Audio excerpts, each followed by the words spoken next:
Good evening. Welcome to the launch of Vala number 4, the Journal of the Blake Society. My name is Sibylle. I'm editor of Vala and chair of the Blake Society. On your screen, you can also see Jason and John. And before I say something about housekeeping, could you both please introduce yourselves? Hello, I'm John. I'm the art director of Vala and a trustee of the Blake Society as well. Hello, I'm Jason. I'm the managing editor responsible for layouts of the magazine and also a trustee of the Blake Society. Thank you both.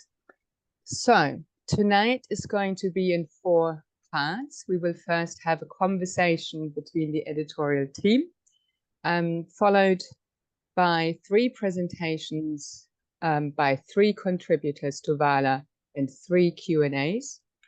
For those Q&As, you can either raise your hand and make yourself visible when we invite you to speak, or put your questions into the chat as we go along. The third component is a discussion, an opportunity for other contributors to add what has been said and more general questions by members of the audience.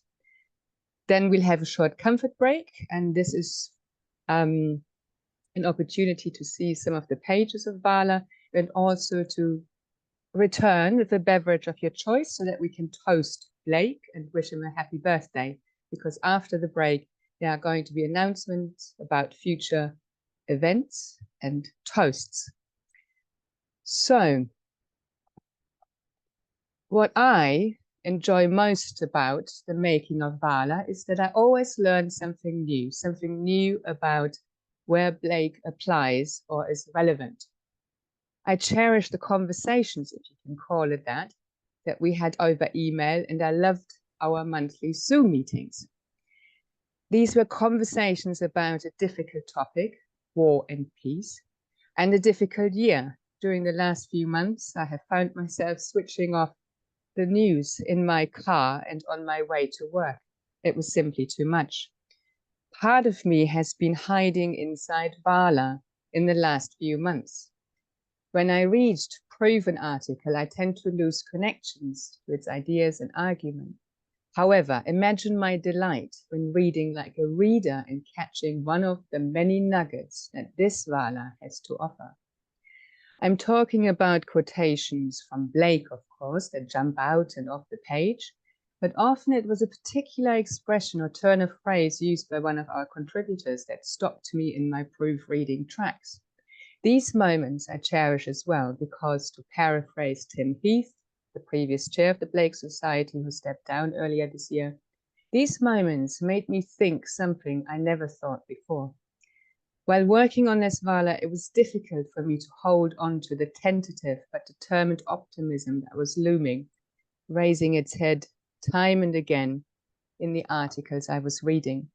I don't know what the way forward is, but I think it was optimism that the making of this Vala has given me. Doing Vala stuff with John and Jason is a privilege, and I'm grateful to all our contributors.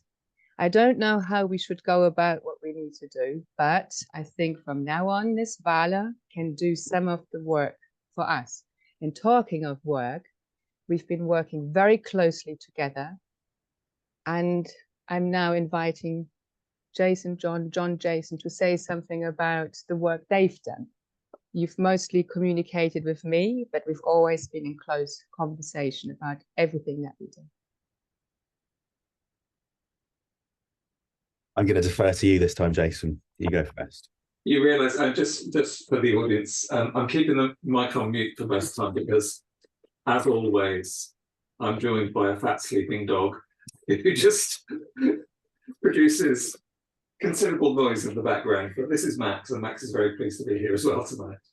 I just want to it's always a huge pleasure to work on Vala, and actually the great shame for me is that it always as well feels slightly squeezed in the day job and the other stuff that we have to do. But the one thing that I kind of wanted, and I've said this before, but I really want to reiterate, is that as well as an opportunity to work with fantastic contributors. I think what's historically been the case when people are kind of working on Blake as well, it must be said, is that there tends to be a focus on the words. And actually, do you think of the traditional route of publishing, particularly in academia, tends to be much more word focus. And one of the things that we've always wanted to do with Vala is work much more on the visuals. You know, Blake was an artist as much as he was a poet. And also it gives incredible base materials with which to work on the page. So it's always a huge pleasure to play around with and experiment with those layouts and designs. And also the fact that, you know, if we take one of Blake's greatest works in his life, what he spent most time on was the work for The Night Thoughts with Edward Young. He was a book illustrator, and that huge project looks like, well, you know, one of the coffee table magazines of its time. So there's always an element for me where you're kind of working in a tradition where Blake would have been a graphic artist. That's his day job. He would have been doing this kind of layout and design, but also then the illustration. And one thing which I think will hopefully segue into some of the work that John does and some of the things that he wants to say is that as well as then getting poets, scholars, academics, writers, members of the Blake community in a whole range of forms, it's always for me an immense pleasure when working with artists. And one of the things that we try to do with Vala as well is make their work shine on the page as well. And I think, John, hopefully that's a good introduction for you coming in. Absolutely. Yeah, I kind of wish I hadn't let Jason go first now, because that's basically what I wanted to say. But no, absolutely. My job of art director, as far as I can tell, is to do with gathering a lot of that artwork together, and some of the most enjoyable parts of the process of putting a Vala together for me are getting to commission illustrators and artists whose work I adore to do stuff for us, which they all do out of, you know, nobody gets paid, us including, so it's all just done out of love of Blake and enthusiasm for the subject. I went through the contents of this issue earlier, and by my reckoning there are 32 contributors, and 15 of those, so almost half of those, are illustrators or artists, or in some cases people like Carl, who we're going to hear from later, or Hugo Lahmann, who are producing artwork that's inspired by Blake or in a kind of visual conversation with Blake's artwork, and then also writing about their thoughts and processes as well, which just seems brilliantly reflective of Blake himself, who one of the huge attractions of him for me has always been that he's images and words. He's a words and pictures guy. And we've also got a comic strip in there, which I'm really pleased to have, by Kayvan Manwaring, whose name I'm probably butchering, sorry. Yeah, so all of that really, I think it's one of the most important things for me as well as an illustrator myself, is that it looks fantastic, and that it's showing off lots of fabulous Blake artwork, but also contemporary artwork that's kind of in conversation with that. In terms of the subject of this issue, it just feels so massive that I almost don't know what to say about it. But we've sort of picked pretty big subjects so far for Vala, and this feels like probably the biggest and the most relevant, obviously for reasons that I wish it wasn't, but also very in keeping with Blake, who in his own lifetime, you know, was responding to reports of warfare and global conflict. Thank you. We'll start the new process next year, and we're not going to announce a new topic tonight, which is what we did last year or the years before. So I think it's time to move on to the second part. If you have any questions to ask, you can put them in the chat, but this evening is about Vala and the people who made it what it is.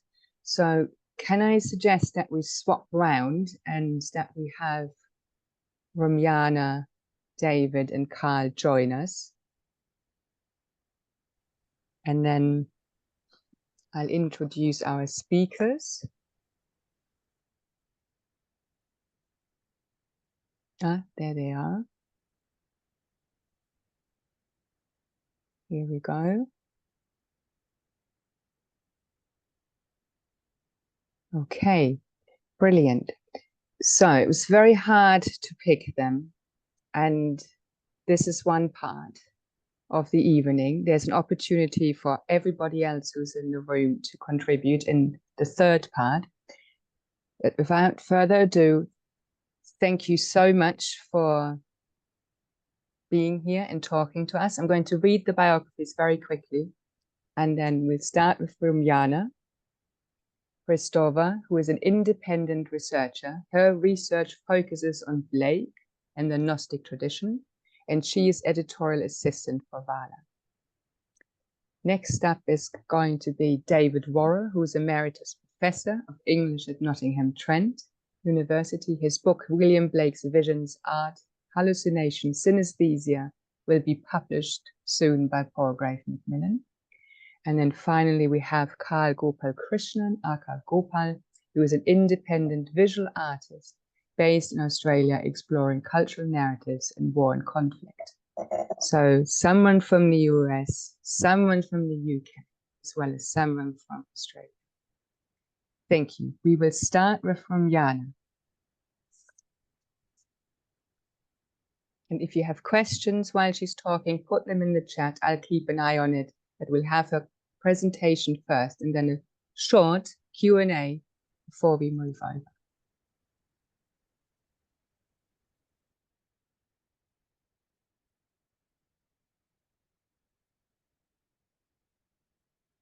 Good evening, everyone. It is a great pleasure to be together with you at the launch of Vala 4.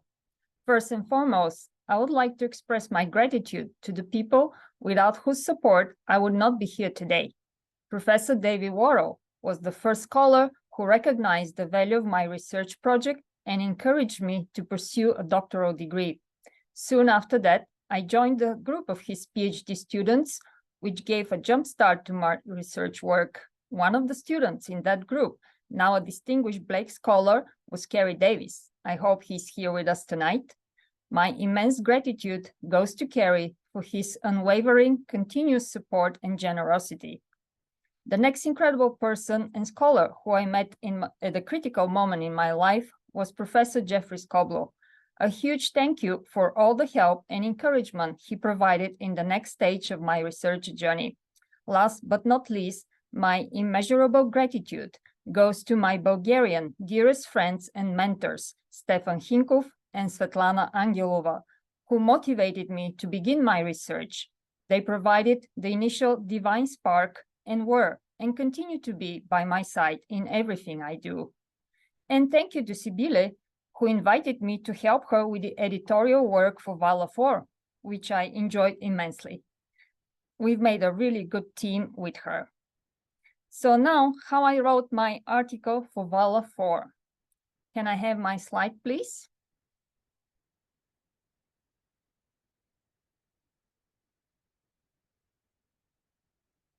When I first heard the theme of the fourth issue, War and Peace, it struck me as a very unusual pair of opposites in Blake's works. My first association with Blake was the mental fight he keeps calling his readers to engage with. He also writes about corporeal war, but I could not recall him writing about peace. The topic, however, intrigued me, and I took it as a challenge to dig deeper and see if I could discover something.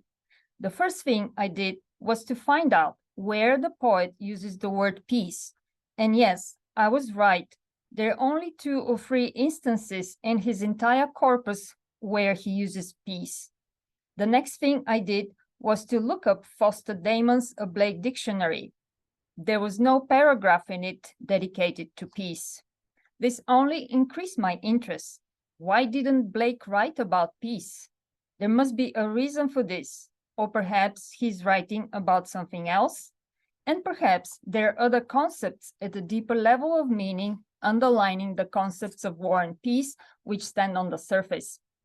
At this point, I was certain that I wanted to write an article for this issue.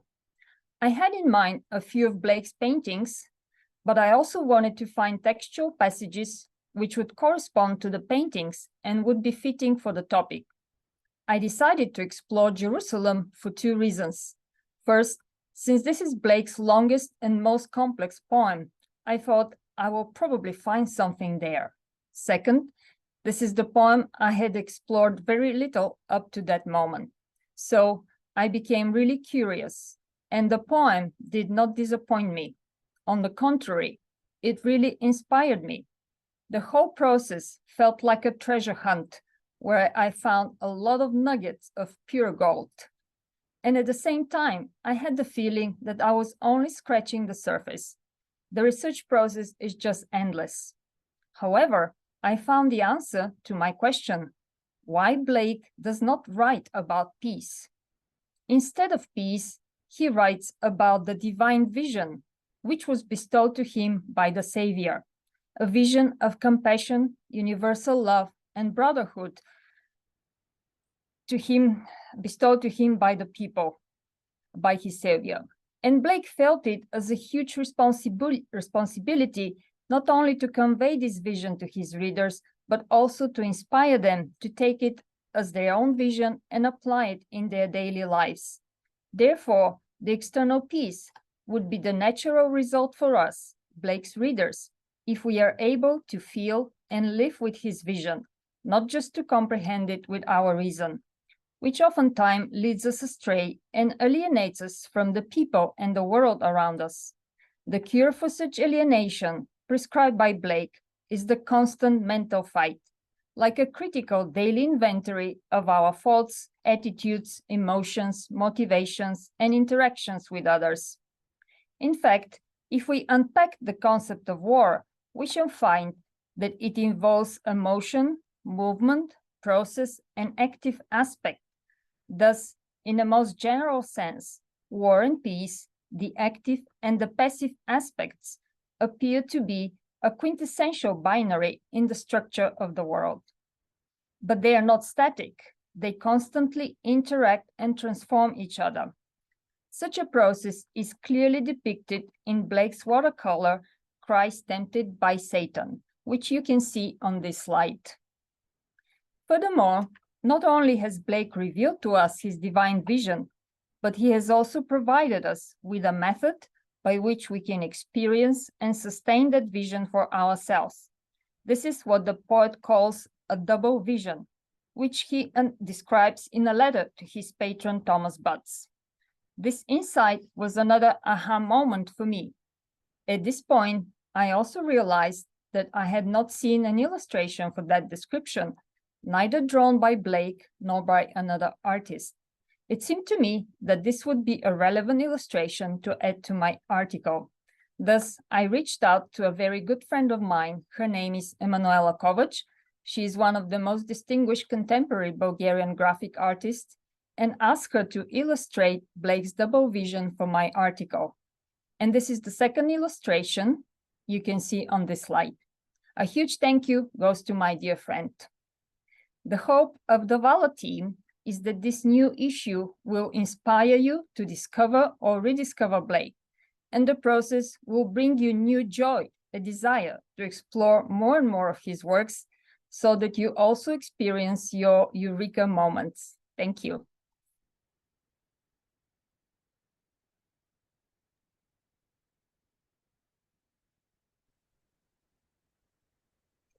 Thank you, Rumyana. I just remembered in our conversations you were going to use the Satan and Christ image, but then you couldn't because it was very difficult to get a free copy from the Fitzwilliam in Cambridge. Yes, that's correct. Yes, so I'm really delighted about the solution that you found for this wonderful essay. Okay. Is there anybody who has a question for Rumyana and would like to ask her another question? There's a question in the chat, but I think that's for John, Jason, and Lee.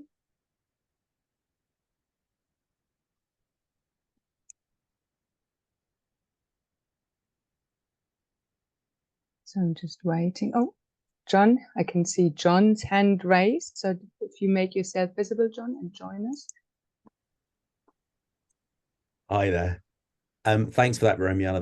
That was wonderful. It's not really a question, I'm afraid, but it just struck me when you were talking about the illustration from your friend, whose name I will also pronounce entirely wrong, Emanuela. Emanuela, correct, yes. As you say, I've never seen a visual interpretation of that thing from the Buck's letter of the old man thistle before, and then rather brilliantly in this issue, we've actually got two visual interpretations of that, because there's the one with your article, and there's also in Kayvan's comic strip, which is also in this issue. There's a brilliant drawing of the old man thistle as a sort of strange punk who Blake encounters on his walk. So I just wanted to point out really that nice synchronicity, and that's also one of the wonderful things about Vala is all these things come in from different sources, and then you start spotting the relationships between the two. Yeah, thank you for pointing it out. I'll be very curious now to go and check that other illustration. I have not been able to look at the whole issue, but I'll do this for sure. Mm-hmm. Thank you. There's a response to what you've said in the chat, John. It's a teaser.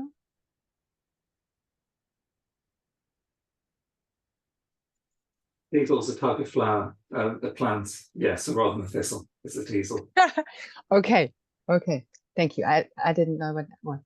Thank you. Any more comments or questions for Rumyana? War and peace. I mean, I never really thought about.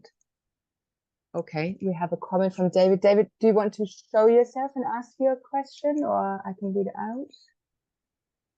Were you asking me or David Fallon? Sorry. David Fallon, not you, David. Yeah, okay.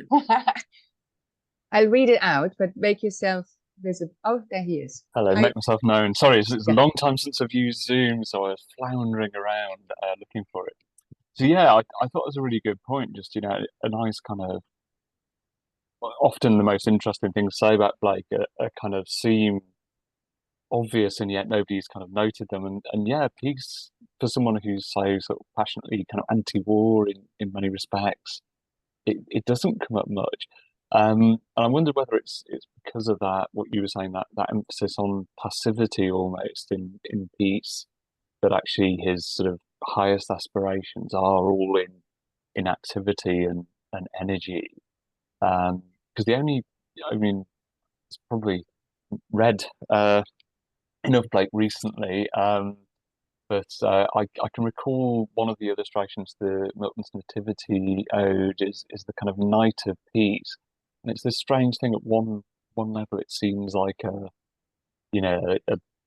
beautiful vision of Christ in the manger, and yet on the other hand, we have this like dragon figure sort of flying over it. It seems kind of almost like the piece is something that needs to be moved past somehow. I don't know. It makes me think of kind of Beulah and Moony Night and Sleepers and so on. But I liked your emphasis on there being something beyond peace for Blake. Yeah, I think, just like I said, the reason he does not write about peace is because he wants to really draw our attention to ourselves, our inner selves. We live in a fallen world, and it's just constant mental fight each of us has to make for ourselves to improve and become better human beings. And otherwise, if we have this big vision of peace and eternity, it just will be distracted probably, and we'll miss this key element and key piece in our daily lives. Unless we have this constant mental fight, we won't get there. I agree. I was, it make me think of some of those songs of innocence where they seem very, very peaceful but incredibly vulnerable, and it seems like there has to be this sort of intensity and activity because otherwise the kind of passive piece is really kind of at risk, I think. It's not an active piece, if that makes sense. And I could also add another comment here. It also, this desire to draw our attention to this world. This is the world where we can change things. We cannot change anything in the other world, but here and now we have this free will to make a change and make a positive change. And this is also reflected in his illustrations to the Divine Comedy, Dante's Divine Comedy. That was another thing that struck me there. Out of this whole series, 107 illustrations, most of those, the biggest chunk, is dedicated to hell. Why is that so? Again, the purgatory and heaven, when you compare them, the ratio is really kind of staggering. It's such a big emphasis on hell, which is this world for Blake. And again, he just wants us to keep working and refining and finding our faults and just become better human beings. Thank you. Thank you, Rumyana, and thank you, David Fallon, for your question. David Fallon, of course, is also in this issue. And I'm looking at the comments, and Mike Westbrook, one of our patrons, says mutual fear brings peace. And that, of course, reminds me of David Worrall, who has written about Blake, Anthony Blunt in the Cold War. So I suggest that we swap over and hand over to David to talk about his contribution. Thank you, Rumyana. Thank you. Thank you. Okay, thank you very much. And I have to say that the Vala issue is fantastic. I mean, I love it. Its sheer vitality is really, very optimistic in these kind of hard times. When I came to be asked to talk about Blake, I'm afraid the first thing that I thought of was the war in Ukraine, the invasion by Russia.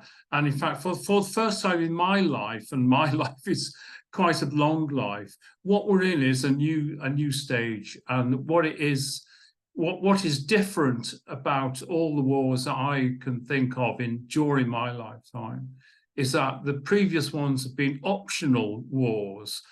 They've been ones that we didn't have to get into. So that would be Vietnam, that would be the invasion of Iraq, that would be Afghanistan,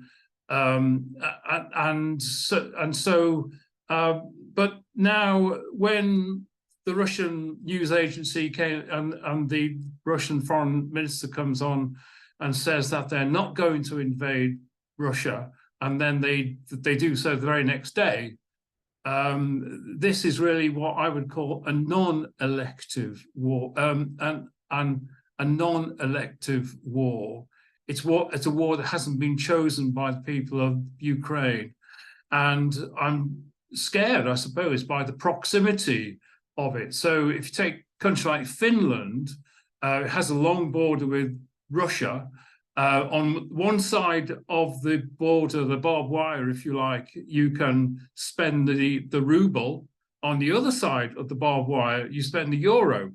And Finland has gone from being a neutral country to having chosen to join NATO. So these are huge changes.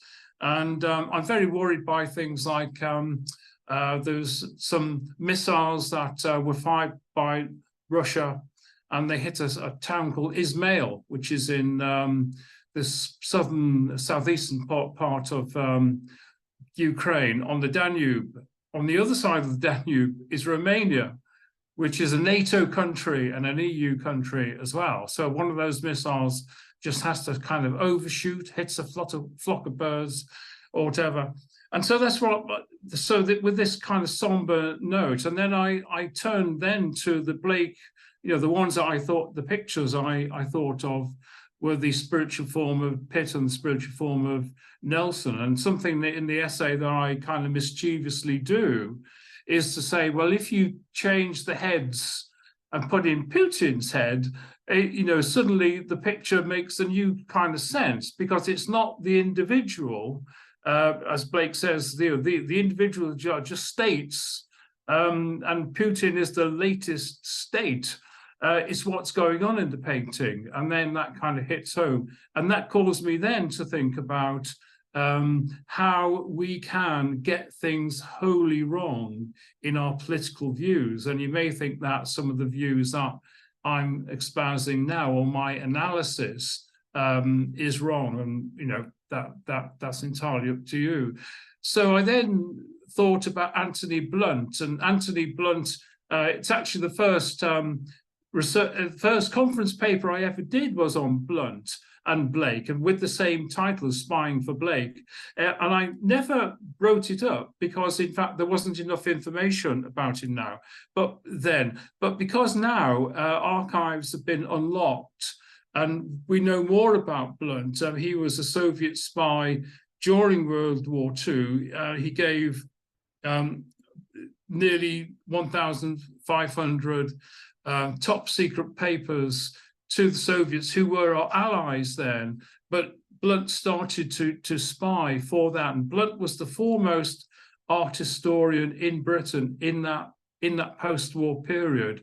And he's unusual in that he always kept up this kind of interest in Blake. And certainly when I was a student, and he still is a starting point. Lots of the essays which he wrote when he was a spy during the war, he worked terribly hard, and he was bringing out 4 or 5 essays on Blake, which are significant because they're often the first essays to point out various things. And also, so now, although I think that kind of art historical appeal has diminished, he is important because he kind of spawned those kind of views. And so as I got further into this, you know, one of the things that you find in my essay is that I found that the FBI were onto him, and all sorts of things like that, and that because he wasn't exposed until 1979, and there's a long and complicated story about that. But very early on in that post-war period, he was the director of the Courtauld Institute, which is still now, as I understand it, the main kind of curatorial training ground for the present day art curators in the UK's art museums. And he lived over the flat. And one of the things that MI5 did was to tap his phones. And now through the National Archives, you can go there and you can find they were listening in to his phone call. So you've got verbatim. They called him Blunden. That was his code name, Blunden. But that's who it was. And I know his telephone numbers. And so it's the most a strange thing. And then I found also this bit where the FBI were interested in him as well, because that post-war spy ring of which he was a part. And indeed, you know, suffice it to say that as things have uncovered, more things have been uncovered. I'm afraid the worse it gets. And if you go around the internet and you find some of the obituaries about Blunt, he died in 1983, I think. They are very accommodating of him. They think it was just a kind of an absent-mindedness. But my main point in the essay is that really Blunt worked on Blake. He's a good scholar of Blake, but his political views were massively and destructively wrong. And so I think this puts us in a difficult position, because of course our study of Blake today has been kind of influenced in some subtle way by Blunt's impact, not just as an art historian of Blake, because he didn't do a huge amount on Blake, although he did do this, which is still in print, The Art of William Blake. I don't know, I think that's probably turned the wrong way around. And so and so really it's a duty of us, I think, that we must now go over those things. One of the things I include in the essay is that in the British Library, there is a memoir that Blunt wrote himself, is his kind of last say, his last gasp, if you like. And he gives, and I reprint it in the essay, all the institutions in the UK that he is a member of, that he sits on the board of, the Leverhulme Trust, the British Academy. These are all places where, if you want funding for your research, you still go to, and lots of other kind of Premier League art institutions. So it's not just that he was a spy, but he penetrated the British art establishment. And insofar as he has still a kind of formative, an early but formative reputation, I think we need to say that. And in my closing remarks, if I can allow them, at the same time when Blunt was spying, MI5 was also spying on E.P. Thompson. E.P. Thompson was a lieutenant in the army, and they tapped his phone. You can read the phone taps. They read his manuscripts. They read his things. And so, although they were both fighting the same war, they didn't have the same treatment. The other one I found, and again, it's an extraordinary document. This is Jacob Bronowski's book, A Man Without a Mask. William Blake, A Man Without a Mask, which came out in 1944 or 1943, because on one side of the page it says 1943, and the other side of the page it says 1944. They were short of paper. They weren't going to reprint.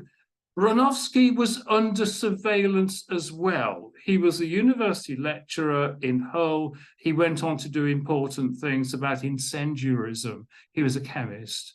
And so that's an extraordinary story, is that group of people, Thompson, Bronowski and others, get treated this way, and Blunt gets treated that way. And so I think that we really need to go back over that, because in a sense, it has contaminated us in ways in which we probably don't fully understand. So thank you very much.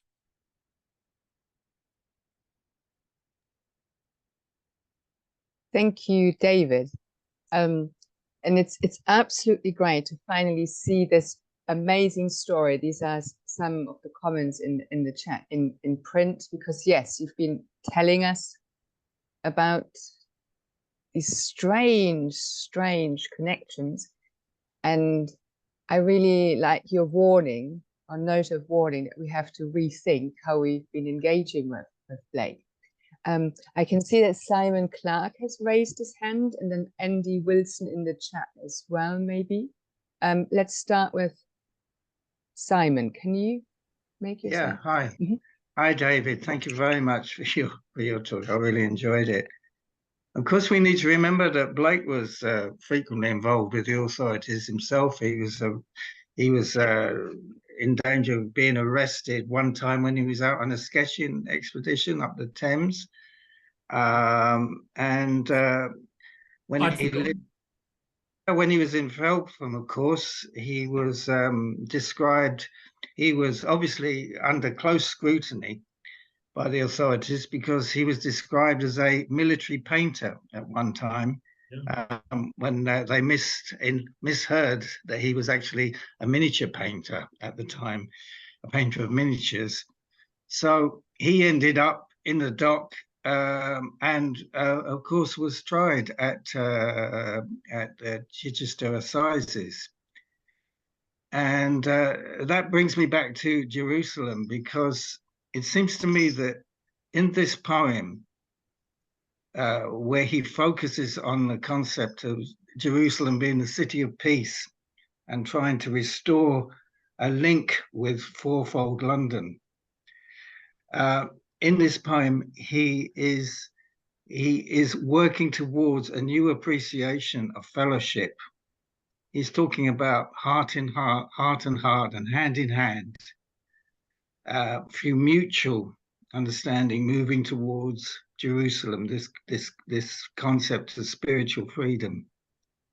And it seems to me that this was a really bold step for a man who'd been through all the life experiences that he'd had and was still hemmed in by the iron wheels of war.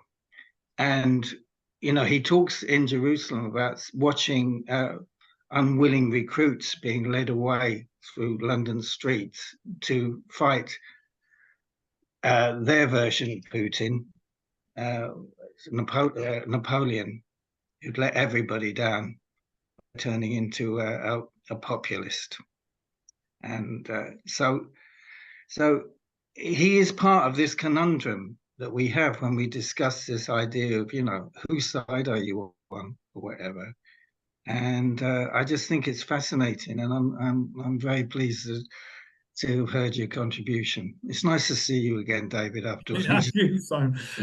Yeah, I'd just say to that of course, in a way, you know, of course, what the experience Blake goes through is that 1793, the start of the war with France, which lasts for 22 years. Yeah.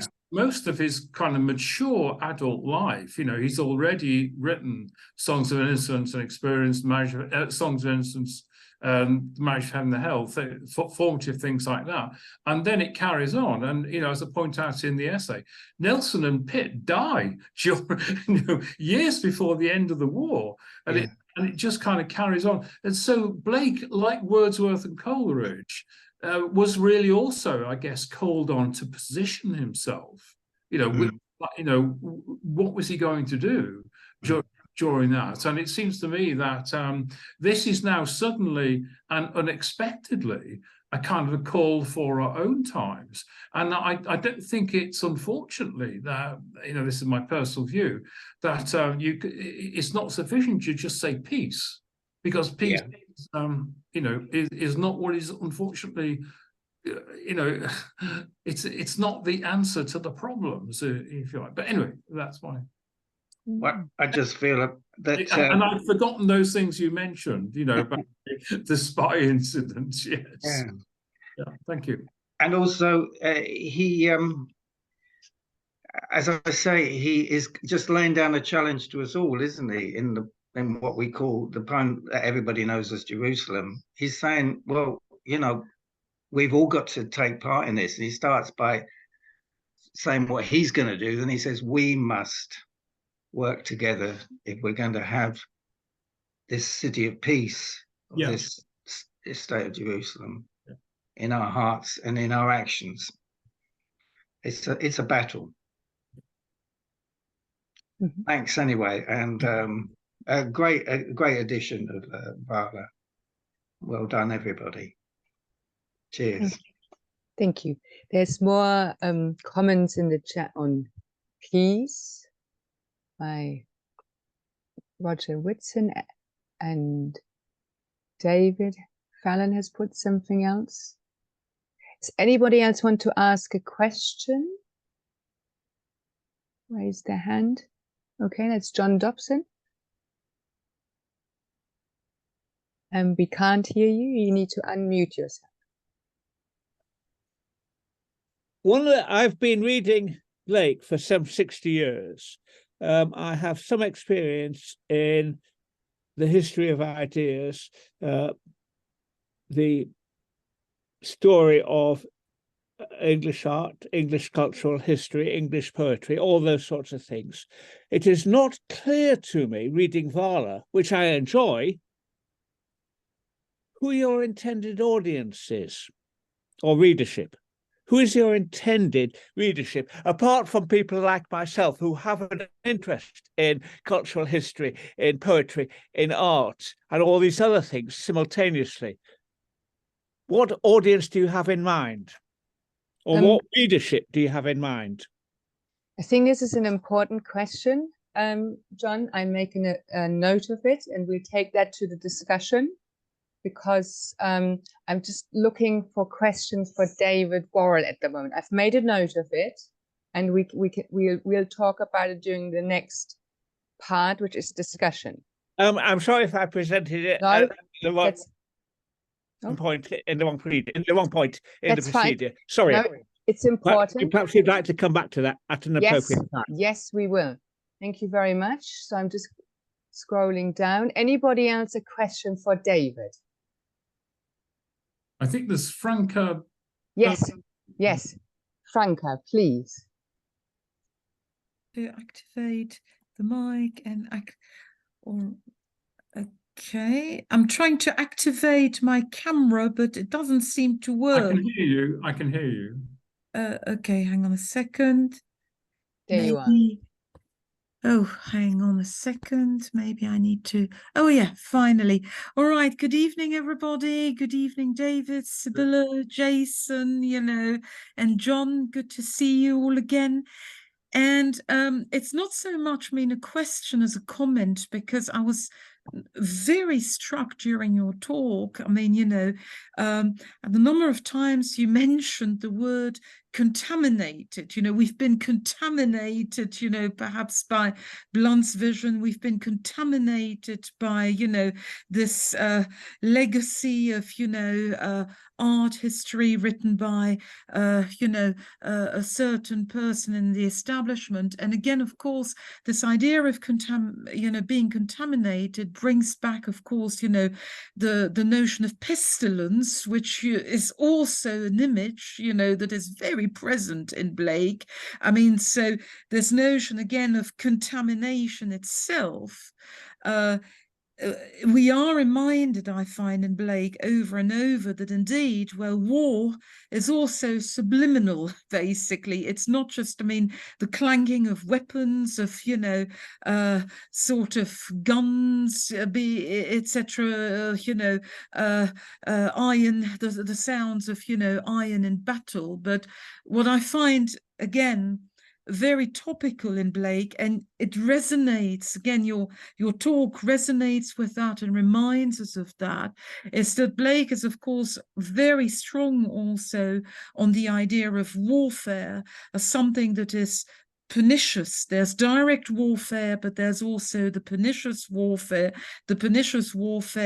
of ideas, actually, secretly, twistedly penetrating the mind, and indeed, acting upon you like a sort of biological agent, really, like pestilence. So I found that very striking in your presentation, that we had, this idea of contamination over and over again, which is indeed a component of the multidimensional understanding of war as Blake presents it. So that was just a reaction, basically, as a spontaneous thought that I, felt like sharing. Thanks very much. On contamination, I don't think it's a word I used in the essay.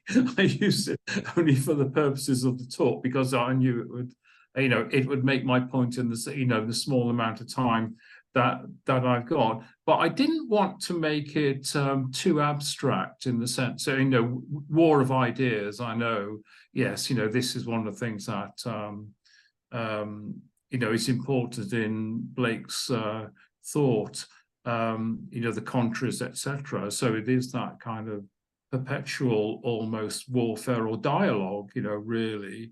But it also seems to me that precisely because of paintings like The Spiritual Form of Nelson and Pitt, and because of the situation that we are in now, and as I say, I think for the first time, we need to go back to his time when he is inserted. He just happened to be born at the wrong time, I suppose, really, or born into a war. Yeah. But thanks very much, yes, for that. Thank you. Thank you. Thank you. Thank you, Franca. Franca, of course, is in the issue 3, a splendid essay, which I recommend you read as well. Thank you, David. And I'm delighted to hand over to Carl for our final presentation.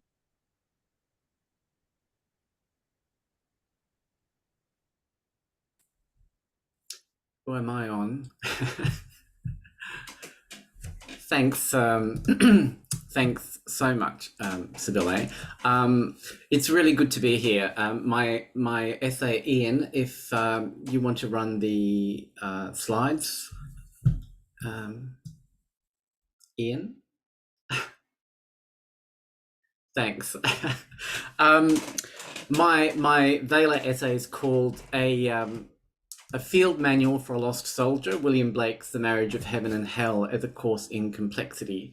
And I know that's a really long title, and I promise I'm going to be short. It's a course I created for myself, really, through painting and writing to translate Blake's insights about complexity from his 18th century world into ours. And I didn't try to make Blake's time into my own. Instead, I listened to my own cultural experiences while reading Marriage, which made his voice very clear to me. And I'll touch very quickly, add to about the audience. In my essay, I hope you get to read my essay, I actually clarify who my audience is. His poem Marriage explores good and evil through episodic stories that star God, Satan, and their angels in several role reversal plots that go to the heart of why we go to war in the first place.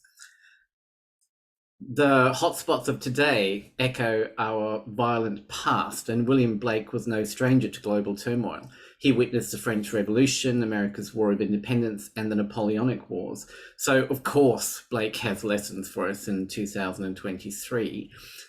I think Blake speaks to us in words we don't want to hear because they aren't easy, simple, or comfortable words. He writes, without contraries is no progression, attraction and repulsion, reason and energy, love and hate are necessary to human existence. Necessary. And I don't necessarily like that, but since humanity can't seem to let go of war, marriage forces us to question the truth we carry about good and evil. In my essay, I paint a rather big canvas of ideas that try to see Blake's amiable Satan next door and his egotistical authoritarian God as narrative tools to help us to think for ourselves and to see where good and evil blur. So that's exactly what I did after reading Marriage. I decided to read the 2022 UK Defence Doctrine.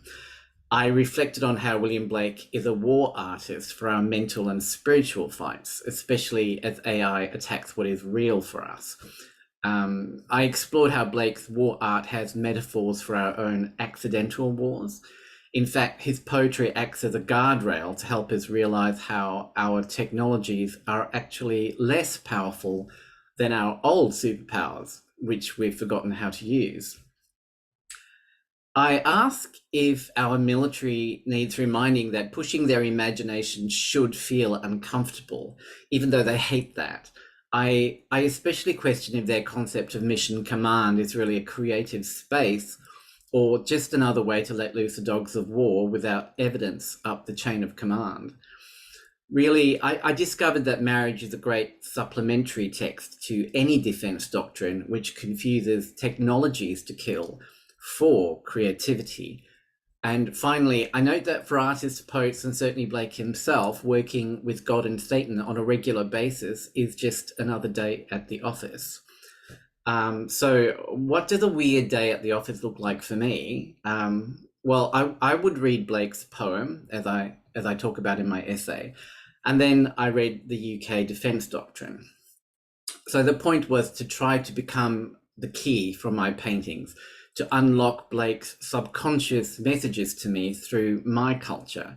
I would dive into my abyss of personal experience and then out of my abyss and then back into Blake's coded poetry, back into my memories, and finally back out into our material world. And, you know, this repetitive process helped me to see that Blake's shape-shifting God and Satan continue to pilot what the French philosopher Paul Virilio calls the integral accident in all our technologies of war.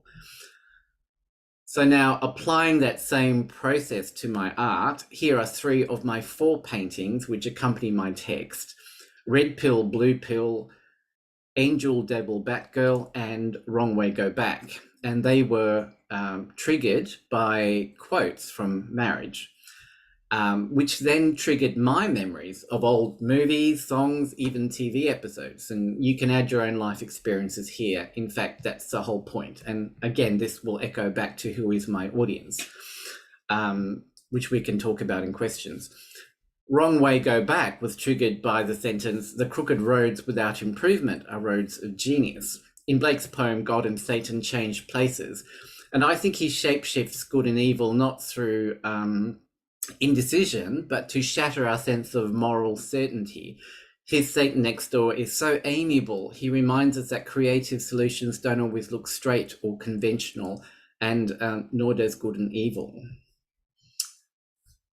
In my fourth painting, Spiders from Mars, Blake's Leviathan rises up from the sea, missiles and spiders exploding in the sky, to David Bowie's 1973 cult classic, Ziggy Stardust. And, you know, I think to myself, we are the key to recostuming or reimagining any story we want. And I'll leave you with that thought. Blake's marriage challenges our moral certainty that our wartime monsters and messiahs are really that different from each other or from our past. So I'd now hand you back to Sibylle, and I'm happy to take any questions.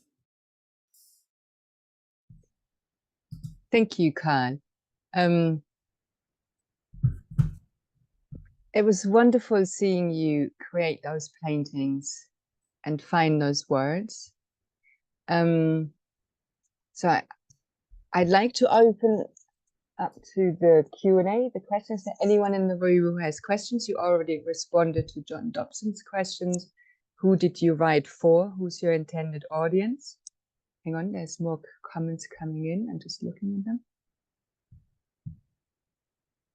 Comments.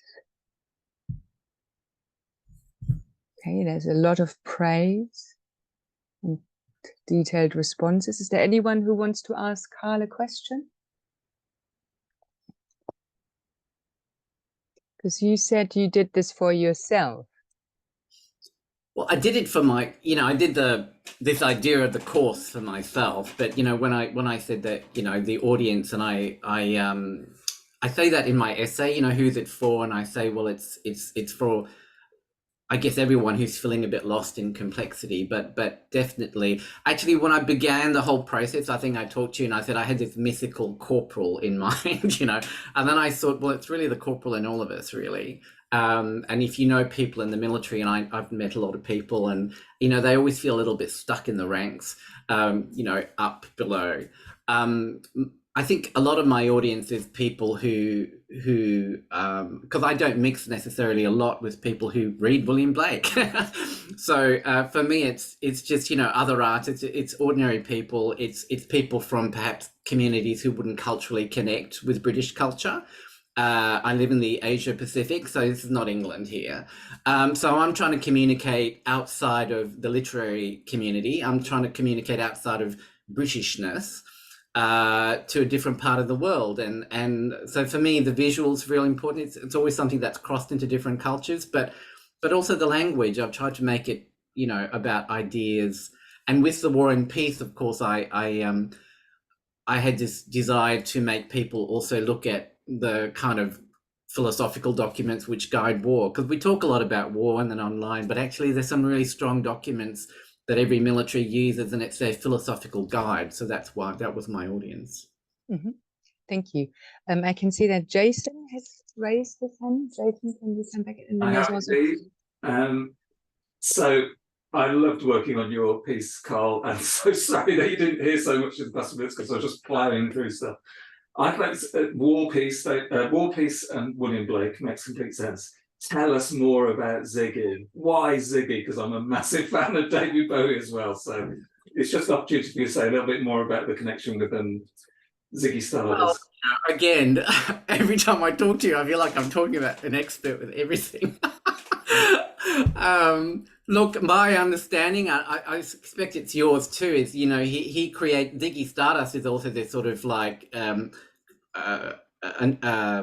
a fictional character where I think David Bowie was trying to make a lot of commentary about the coming celebrity, you know, our obsession with celebrity and reality television and the way the personality takes over everything and the ego. And there's this thing about Ziggy Stardust and the ego taking over things. And I think that had a lot to do with modern leadership today. And I won't get into talking about specific leaders in the contemporary what's happening today, but But I think a lot of there's a disconnection between our leaders, whether they're military leaders or political leaders, and ordinary people. There's just such a disconnection. And I think David Bowie's Ziggy Stardust character, I mean, it's kind of, he's so attractively and out there, but at the same time, it's like his superstardom, the Ziggy Stardust character's superstardom takes over his mind, really. And he's not necessarily the most stable character, but visually, obviously, he was exciting. You tell me, because you're the expert. My response is going to be a little bit of cop-out, purely because of the time we've got. I'm always fascinated by the connections that people make with Blake, regardless of whether they are. I'm actually interested sometimes whether there's historical crossovers and cut-throughs, although there's plenty of evidence that Bowie himself was quite into William Blake as well. Yeah. Yes, there is. But also David Bowie was kind of oddly wise in his way, and I think that there's something. He made statements about the internet before it all went crazy, and when it first happened. So he was quite a wise fellow. Prophetic, yes. Thank you. There is a very specific question by David Fallon, which I'm going to read out. Can I ask about the nose of the pants moustache? I'd like the short circuiting of the senses here, which seems very in keeping with the disruptions of the marriage. Was this an aim here? Striking image, definitely strong Blakean outlines. Well, are you talking about Wrong Way, Go Back? I think he's talking about Wrong Way, Go Back, isn't he? Yeah. That's my painting with this. It's actually a soldier, and I call it just the nose man. Yeah, look, the nose man is something I've just created, and I think I created that during the George Floyd thing, that the poor man who died in America, the black man that started that whole, and his statement was, "I can't breathe," and that's kind of where that initially came from. So you have the soldier and the tradition, the soldier, whatever, and then you have maybe people who are quite invisible, and it's like, well, who is the leader? And it's about leadership from the top, leadership from the bottom. What does a good idea look like? And a lot of the time, often it's not necessarily the people at the top, or it's not necessarily what's come to conventionally. It's something that's come from amongst us, or accidentally, and it's unusual, and it maybe doesn't look right or smell right or dress right, but maybe they've got some really good ideas. And I think we're maybe so attached to, when we're at that this is a painting about the fork in the road of decision, and how we think and how we make decisions. And I think part of what we're doing at the moment in War and Peace is looking at how badly our leaders are making decisions. Yeah, I guess, does that sort of answer some of your question, or could I answer it more? No, that was really interesting, actually. It's not a kind of context that I would have connected that image with, so it's really interesting to hear it coming out of there. I think it was just because I was thinking of the marriage as this place where the kind of conflict sort of disturbs the conventional view of the senses, and the nose kind of image sort of made me think of that. But that nose very, I mean, the whole tradition of, like, if you read Lawrence Stern, of the nose having a kind of relationship to the penis is a kind of sort of way round kind of censorship. But that's a kind of really interesting. It was just sort of very Blakean, that vivid image that just sort of sticks in your head, and you can't necessarily say the reason why, or perhaps sort of interpret it. But that's a really interesting place that it's come from. Oh, thank you. Yeah. I mean, and I think part of the idea, like, I wanted to talk about the process because, again, my audience is people who don't read Blake or don't read poetry, and I wanted to give them a visual template and a map as an alternative way to get into this, other than literary theory. And you know, I work with people who don't have classical educations, who maybe haven't been to university at all. And how do we? But that doesn't mean that they don't understand storytelling. And I just thought if I put some of some popular cultural things, it's like that's valid, because I always think Blake's talking to us from 200 years ago, over 200 years ago. And I guess I have this idea, you know, morphogenetic theory, Rupert Sheldrake, I have this idea that he's sitting somewhere floating around the planet. He's trying to talk to us in our subconscious, but, you know, our dictionary looks different and it's got different songs and it dresses different. And I just think Blake wouldn't be prejudiced about that. I think he would be very open and go, you know, whatever it takes to communicate with you, I don't really care. And so he's pinging us. And the idea of going back to the text again and again and again, because when I started with marriage, it was like I was looking for the right poem, and I realized this is really hard, but this is the best poem. This is the poem for War and Peace for me. But it's so difficult and it's so complex. How on earth I'm drowning in this, you know? So I actually worked very hard, and I guess my essays is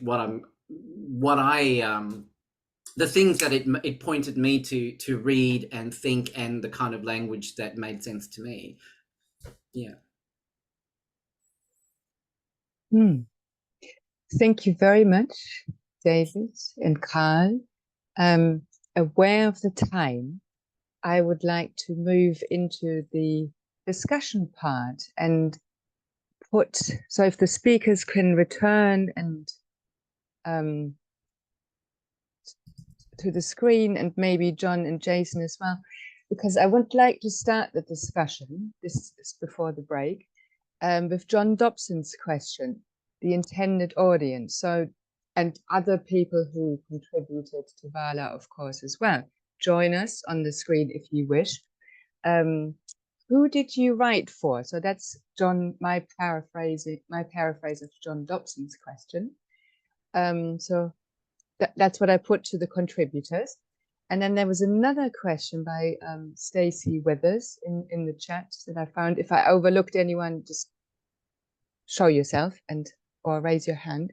The other question that came up, which I want to put to you, which I think is really useful for us, how does everyone envisage mental fight? People seem to be using it in different ways. So these two questions, the intended audience, who did you write for? As well as how does everyone envisage mental fight? What do you mean when you use that expression? Jason? I'd like to start first of all with the question about who Vala is for.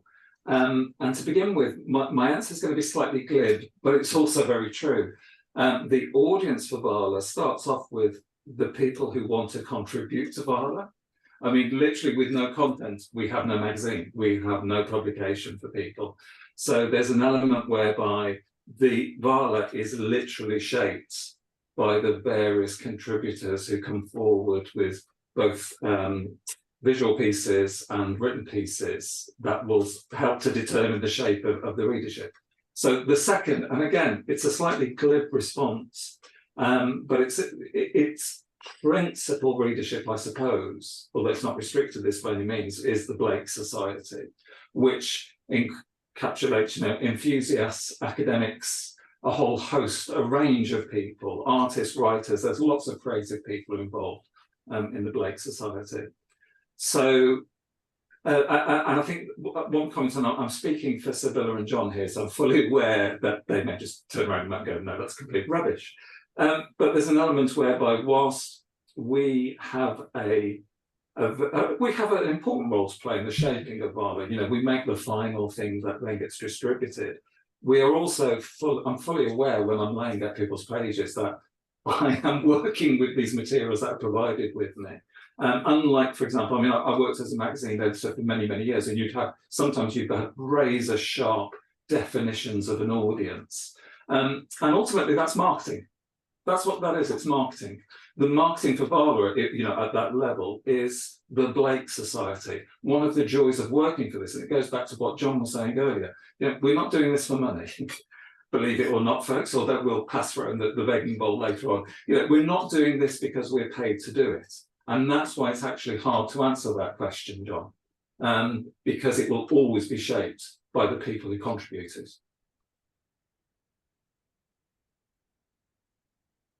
May I just say something in that regard? Thank you, Jason. Cheers. Thank you for your question, John. John's raised his hand, but you can speak first, Rumyana. I couldn't find the It's hand. okay. That's okay. So another important point I want to make is that what makes it readable and discoverable by anybody can find this journal, is that it is open access. There's no affiliation with the institution and no password and usernames that can prevent people from accessing. So this is huge in the publishing industry. That's open access is one of another passion of mine. So I've been trying to raise awareness of my community around me about this, that it is really important, and to be just informed and educated that every author can keep their copyright in their any contracts they sign with any publishers. They can insist on having a copy of their manuscript or book as open access. So that, I mean, I'm just like so thrilled that you've decided to do this online journal, which is so democratic and open to everybody. So chances are that many more people can be attracted and allured to explore Blake, which otherwise they would not have been. By comparison with this other standard publication, Blake Quarterly, that has been there for years, but it's a restricted access, and it makes a huge difference. So I think it's John, David Worrall, David Fallon, Jason, or was Jason before David? I'll be quick, but because I'm basically just repeating Jason and Rumyana, but just to add to that, yeah, I bristle slightly at the question of who is your audience, which is possibly just my sort of artistic naivety. But in some sense, yes, the Blake Society and Associates, I guess we're kind of assuming that people have a degree of familiarity with Blake already, like it's not complete entry level Blake. Having said that, as we sort of alluded to earlier, it's very important to me, and I think to the whole editorial team, that it's not a solely academic publication, and that it's not just for academics. Hopefully the information, you know, within is of an academic quality, but it's also about and for artists and creatives and about that whole side of things. And I think, as Rumyana was saying, it's very important to me as well that there is a version of Vala which is free and downloadable from anyone who wants to go to the website. And I think there's something quite Blakean in spirit about that. Blake, let's remember, not the best businessman in the world. So, you know, it was never really about making money. And I wanted to say one other thing, which escapes me. So that'll probably do. Thanks. Okay, thank you. Yeah, it's about mental fight, really, because this kind of intrigues me. But I'm not sufficient of a literary scholar, I'm afraid, to know whether anybody ever used that phrase before Blake, mental fight. It seems such an obvious conjunction of words. You'd have kind of thought that it was, and yet maybe it isn't. Maybe it is unique to him. And I have to say that, you know, formulating an answer is above my pay grade. You know, my mind doesn't kind of work like this, really. But one of the things that has interested me, and some biographers and things have written about this and Blunt, is that what did Blunt think in those? It's in the 1930s, really, the end of the 1930s, when he's really working on Blake, and he coasts along afterwards on the back of those essays that he wrote during the wartime. But obviously, again, that conjunction of words and that attitude of mind must have meant quite different things to him about revolution. Blunt had been to Russia, to Moscow in 1936, so he could see what it was. That was Stalin's Moscow, and it didn't shake him or anything. He came back, and it's at that point that he becomes an MPKVD agent. So there are those kind of historical things which again kind of feed into us, because we get the benefit of Blunt's scholarship, if you like, and which must have begun with his ideas about mental fights and things like that. So that's a half-baked answer, but it's best I can do. Thank you for asking it, whoever that was. Stacey Withers, thank you. David, Jason, I don't know who came first. David was first. David, okay. Other David. Oh, thank you. That's very very generous of me. We don't have to sort of mental fight between ourselves to go first. So yeah, I mean, I just thinking about the audience thing, to go back to that, I sort of agree with what Rumyana was saying, that it is really important. It's open access. That seems in keeping with the kind of mental fight thing, that there's no paywalls that stop ideas kind of meeting audiences. So yeah, I mean, I for me, it kind of came up by chance, conversation with Sibylle, but it was kind of the opportunity to do something that I think I wouldn't be able to do in a kind of academic journal context. I think it, to me, actually made the kind of writing a bit sort of freer, or a bit, be more speculative, and it gave me an outlet for thinking through some sort of, the strange world of AI that we're all coming to inhabit, and how Blake might relate to that. But yeah, the thing about mental fight as well is there's an interesting kind of gloss on it in, I think it's the descriptive catalogue, where Blake is talking about sort of druids turning kind of something that's a kind of signified process in something literal. So the human sacrifice replaces kind of the sort of selflessness of mental fight, or the kind of loss of ego in mental fight, and it becomes a kind of physical kind of sacrifice. And so kind of there is this sort of weird, like Blake's sort of highest ideal almost shadows war, the sense of kind of conflict, things being at stake, but that's a very kind of literalist version of what for Blake is a kind of higher ideal, and sort of perverts all the things that mental fight is supposed to represent, I suppose. So but yeah, it's really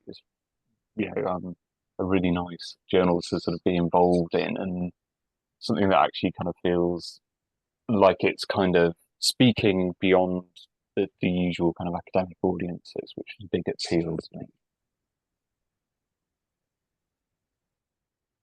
Thank you. Jason? Yes, the bit that I just wanted to add, which actually follows on quite nicely from what David was just saying, was that the notion that you can do more with Vala actually than you can with certain academic journals has always been a real appeal. And I mean, John, the original question you asked, who's it for? It is a great question. I used to literally teach a course on magazine marketing. I was a magazine editor. I do magazine design. I taught magazine design for years, stuff like that.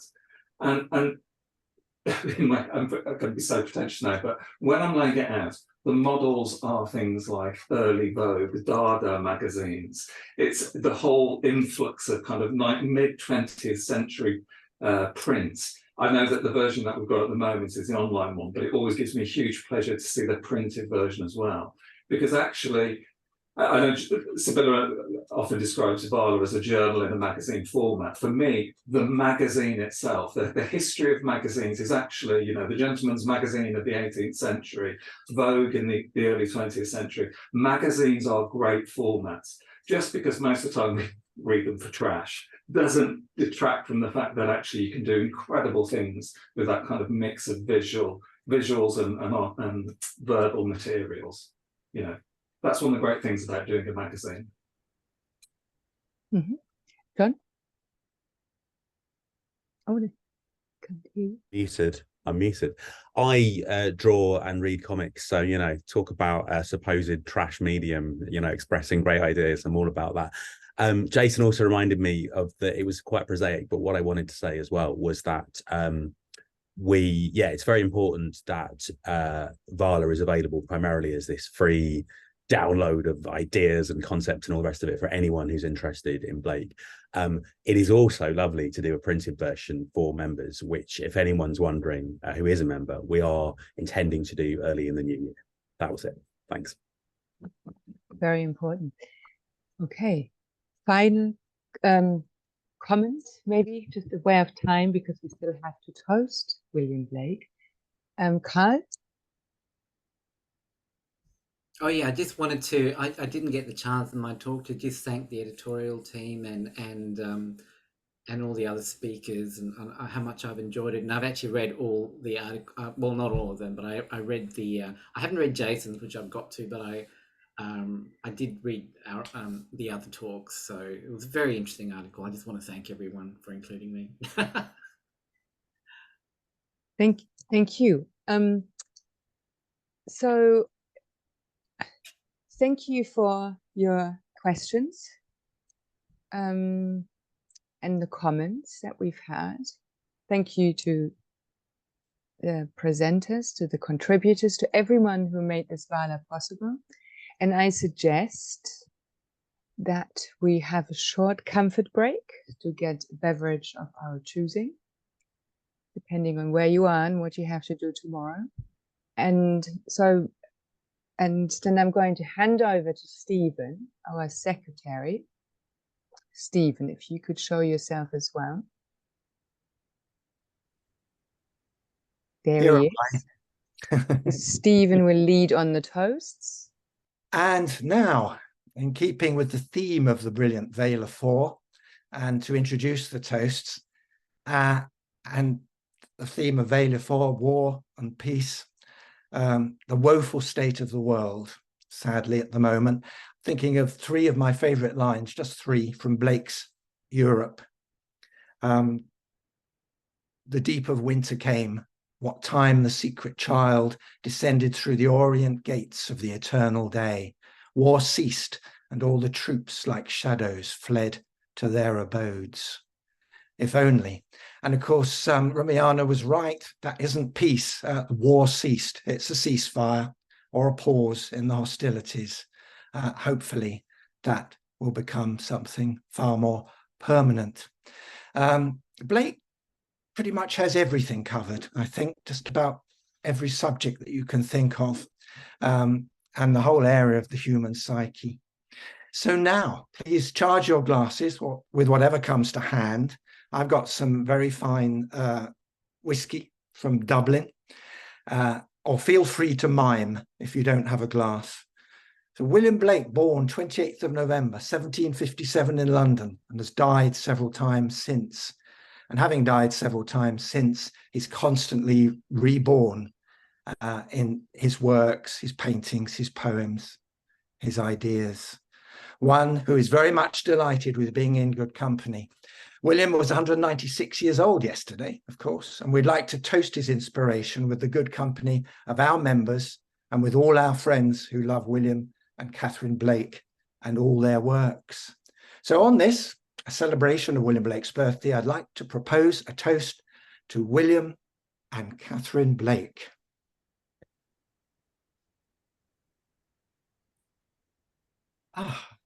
Very refreshing and very conducive to visions. I'd now like to invite Catherine of the Blake Fellowship, if she's with us, to propose a toast. Thank you, Stephen. There's a lovely story about Blake, told about Blake by Samuel Palmer, who was the most enthusiastic and devoted of the ancients, we are told, the circle of Blake's young artist admirers, of course. Palmer wrote to Gilchrist's biographer about a visit in May in 1824 to the Royal Academy. You can imagine Blake there, plain black suit, broad-brimmed hat, and standing so quietly, Samuel says, among the all-dressed up, rustling, swelling people.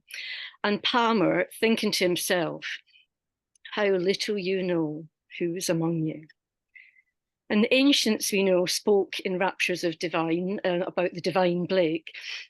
And we're told how they had rituals of piety around Blake. When they entered his house, for example, they'd kiss the bell handle, and because Blake had touched it. Well, this might seem a bit at odds with today's sensibilities, but a dear friend of mine in India, who's an English literature professor, told me that if Blake had been born in India, he would have been recognised as a saint, a rishi, a sage, maybe even a temple to him, people offering garlands and for blessings to achieve their moksha, complete union with the divine.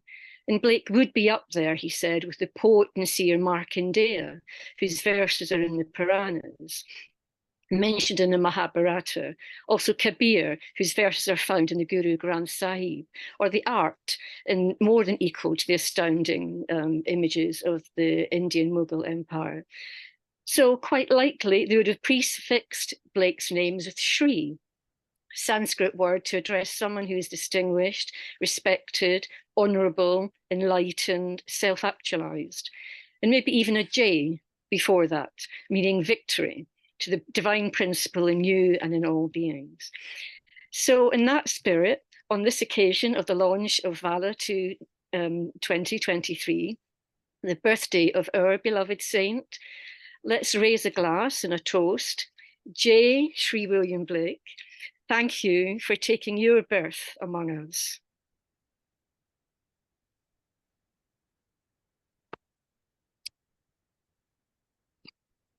Thank you, Catherine. That was just gorgeous. We've heard such brilliant things tonight. Is there any representative here from the Blake congregation? Yes. Can you put your camera on and your microphone so we can see you? Do we have Helen and Steve in? Not so sure. Hello. Hi. Can you hear us? Oh yes, there you are. Brilliant, Helen. Yeah, we're under my name, Helen. Yeah, there we are. Yeah, and this is the birthday card from the Tate yesterday. Yes, signed fantastic. by the 50 people, 50 or so that were present. That's enough. That's fantastic. So the world's becoming toast. So he's written a toast. We are doing a toast to Blake's vision. Peace.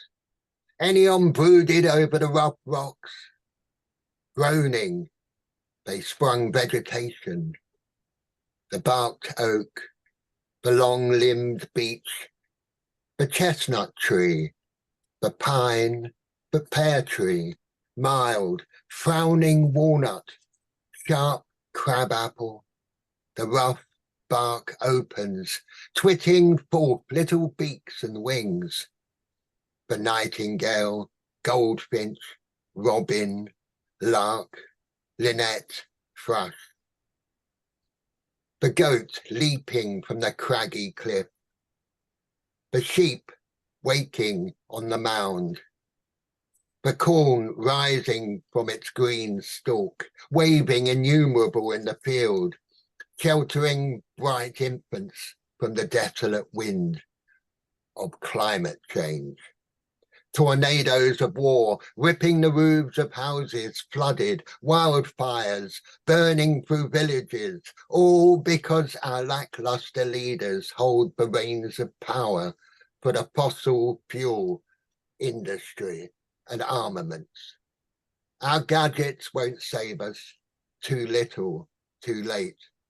But in love and rage, we resist their growth madness and fight with the fire of Blake to stop them. Blake saw the Industrial Revolution destroying the world around him, saw the old wooden water wheels of the mills broken up and replaced by polluting technology, saw men enslaved as cogs to a new wheel, specialized in ignorance. It's now time to heed Blake's prophecies and learn from his visions. We toast Blake, our mighty prophet. He fought for mental health, respect for animals and nature, and would be out on the streets with Blake Block and the William Blake congregation, protecting the rights of people and the environment, fighting for our climate justice. Happy birthday, William. May your vision save the world. Fantastic, Steve. Helen, thank you very much. Cheers. Is there anyone from Blakefest? Do we have Blakefest? Not sure we do, actually. But how lovely to welcome the Blake Fellowship and the Blake congregation to toast with us. You've contributed so much to Blake and to the Blake enterprise over the years. And we're forever, I know I'm forever in your debt. Just one last thing in order to end this extraordinary launch of Vala. Got not our group. Oh, who have I forgotten? For artists. Blake for artists. All right. I wasn't told about Blake for artists being present. Andrea, I knew you were here.